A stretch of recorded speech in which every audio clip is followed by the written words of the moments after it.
យើងចុច Get Start ដំបូងយើងត្រូវចុច Login ឬ Register ជាមួយ account mail របស់យើងជាមុនសិនយើងយក Personal account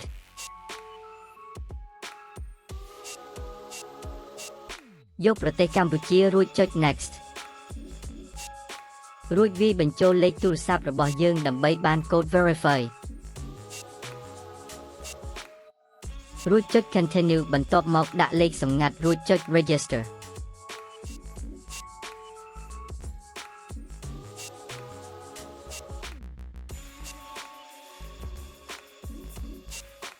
រួចចុច Turn on Notification ឬចុច Maybe Later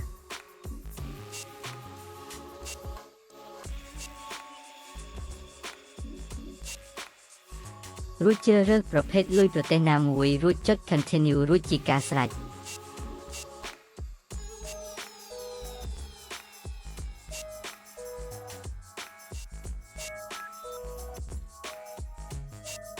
យើងអាចចូលទៅកែប្រែទិន្នន័យរបស់យើងបានប្រសិនមានការខ្វះខាតនៅចន្លោះណាមួយបានបន្ទាប់មកយើងចុច Confirm រួចជាការស្រេច